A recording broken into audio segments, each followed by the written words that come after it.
Joyce, you just had an experience where you were not able to do everything that you wanted to do. How about anything? Fair enough to say.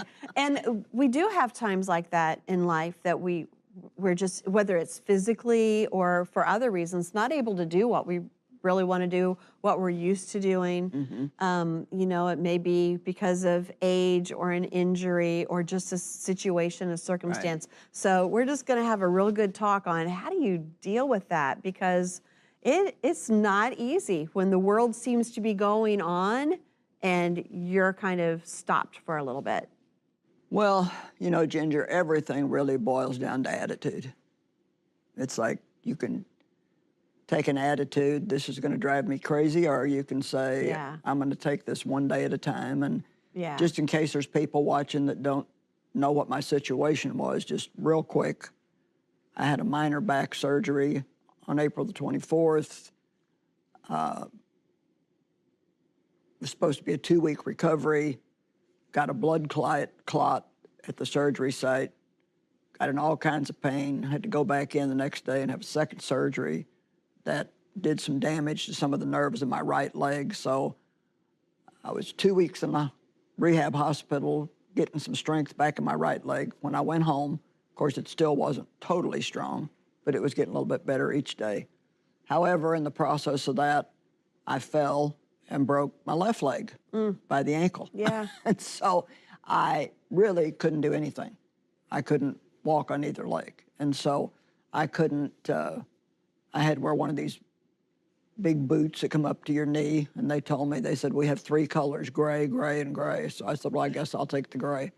And so I really couldn't, I was having a hard time wearing my regular clothes. And I mean, it was just. Well, you had a long time that you couldn't It was a put any mess. weight on it. You couldn't do Yeah, I anything. couldn't do anything. A long So, time. yeah, I was in a wheelchair for quite a while. And then, of course, I know there are people who are in wheelchairs all the time. And so I'm not saying that for pity's sake. I'm just saying that it really put a halt on my life. Yeah. And it lasted, I'd say, a total of, I mean, I'm good now. Still got a little pain in my foot, little weakness in my leg, but not much. So I'm getting back to normal. I'm now obviously out and doing things. But for almost 3 months, I said I went to 3 places: the chair, the recliner, the toilet, and the bed. And that literally was it. And that's hard. I did take advantage of the time, and I wrote a good book called Don't Overthink It, which is not available yet, so don't call us and ask for it. It won't be out for a couple of years. But couple of things. One, I really, from the beginning, told the Lord, I want to do what I teach other people to do in situations like this. It was very important to me that I behave the way that I would tell somebody else to behave in that situation. So right from the very beginning, I set myself to believe that all things work together for good to those who love God and are called according to his purpose. And I mean, I didn't get into the why. I think people, not that you can't ask God why, he doesn't get mad if you ask him why, but usually all you do is confuse yourself because you don't always get answers, or sometimes you think you got an answer and then it turns out not to be the answer. There are times when God will tell you why, but I didn't get into thinking, you know, did I do something wrong that caused this? Did I open a door for the devil? Now, I did ask God, if I did something that opened the door, please show me. But I don't believe in going on digging expeditions because you just get yourself in trouble doing that. And I just decided I had to take it one day at a time and not, you know, when you let your mind start going to, oh man, 12 weeks. I mean, they told me I'd have to wear this boot 12 weeks. I mean, I counted up how many days that was. It was like, oh my gosh, that's almost 100 days. What am I going to do? And of course, we had to cancel some conferences, which I hate disappointing people, and I hate not being able to do what couldn't do what you wanted to do and felt called to do. Yeah, what said to do. And it was a challenging situation, but I was so blessed. My family pitched in and helped. I mean, I really, for quite a while, couldn't be by myself at all. I had to have somebody with me 24/7 because I had to have help going to the bathroom and all kinds of stuff. And so my family, I have 4 grown children and daughter-in-laws and my husband, and they actually took shifts, 4-hour shifts, and somebody stayed with me all the time. And one of my daughters stayed with me all the time at night, and then she didn't stay during the day. And we had a lot of laughs. I mean, I watched a lot of good movies. I read books. I refused to get into feeling sorry for myself. It's just all those things are so tempting, but they don't do any good at all. And I know there are people watching today that have much worse situations than what I'm talking about. But attitude, it really makes all the difference in the world. So when you really had that realization, I am not going to be able to do these things that I normally do, that I feel like God wanted me to do, how did you begin to process that in a different way? Because it's a big change for anyone to go through that, where from one day to the next, things are different now. It's all in your thinking. Your thinking is what develops your attitude. And, you know, I always say that when something changes, if you don't like the change, the first thing you need to do is change your mind about the change. Yeah. In other words, let's just say that we make a decision here at work, and not everybody likes it. Well, it's going to happen anyway. And so they might as well change their mind about the change we're making, and then it can be pleasant for them. Right. But anything, you know, something changes on your job, whatever, they move you to another office you don't want to be in, Yeah, or, sure. you know, there's all kinds of things that happen in our lives that we don't like. Yeah.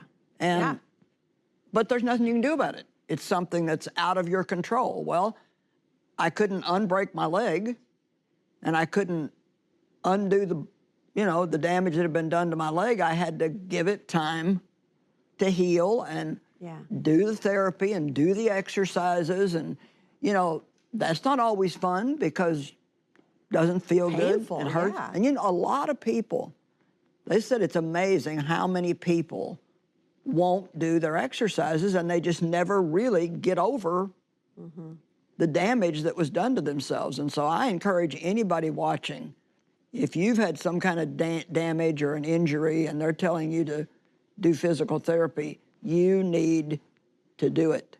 And it may not be easy, but it's easier than staying in that same situation your whole life. And so really the whole thing, no matter how you go about it, it's in your thinking, and it's in your attitude. And, you know, I had a couple days where I started to feel kind of like, but I would just say, nope, I'm not going there. Yeah. I'm not doing it. I've lived my life like that in the past, and it doesn't help. It doesn't make the time go by faster. Yeah. And people don't want to hear it. You know, they really, Well, it's not that people don't have empathy for you, but nobody wants to hear somebody complain all the time and grumble all the time. we all have to course correct. Yeah. It was interesting because you had shared some of this story, and then a couple days after called me and said, right after I said what a great attitude I had, I started having, you know, the glimpses of not such a good attitude. But it made me feel better about life in general. But you had to see it and course correct, make a decision. What am I going to do different so that this doesn't continue? The devil loves it when you give a testimony about a victory. Yeah.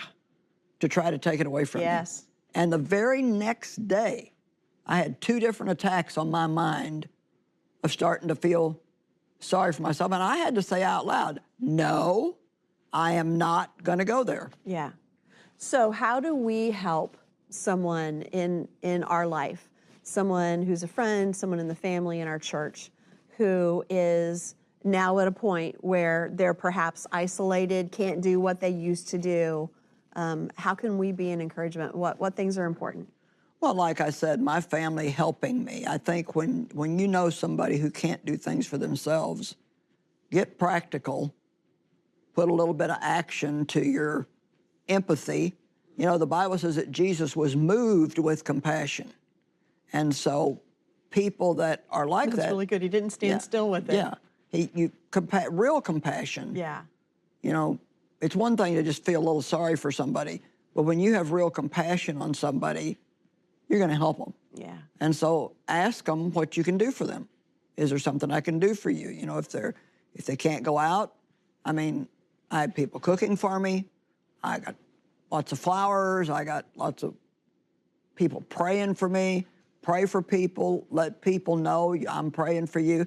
I had somebody text me just this morning and said, I'm still praying for you every day. How are things going? Well, Yeah. I believe that it wasn't just my decision to have a good attitude.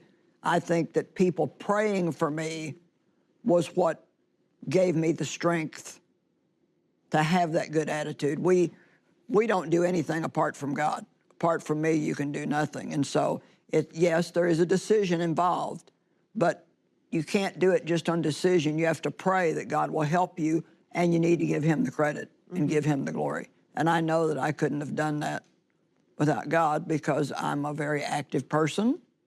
I don't like to not be able to do what I want to do. And I had all kinds of people telling me what to do. Yeah. Don't do this, I'm don't do sure, that, be yeah. careful, don't do this, don't do that. And I'm like, you know, how many doctors am I going to have? And they weren't all real doctors. So, you know, it was Dr. Dave and, you know, and, you know, Ginger, there's no point in fighting something that you can't do anything about. Yeah. Yeah, because for some people, what we're talking about will be a permanent change. Right. Something that has shifted in their life, in their health, and there's an adjustment to be made because it's not going to be the way that it was before. So often we frustrate ourselves trying to get rid of something that only God can do anything about, or trying to get something we don't have that only God can give us. And so we really need to learn, like Paul said, I've learned how to be content, whether I'm abased or abounding, whether I like my circumstances or I don't. I've learned to be content. And I think he learned it probably by doing it the wrong way and seeing how miserable it made him, and then realizing that he could still have joy in every situation, but he had to have the right attitude in order to be able to do that. Yeah. Any final encouragement for someone who might be having a hard time with that right now? Well, trust God that you're going to get better and better every day. And I don't think anybody has to just say, well, you know, this is my lot in life and I'm never going to get any better. You can always believe that you can get better, because God is a miracle working God, and ask God what you can do to be a blessing to other people while you're in that situation. Just remember, one day at a time. Don't take it all in big, you know, chunks. Just look at it one day at a time. And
God gives us our daily bread. Give us this day our daily bread doesn't just mean what we're going to eat.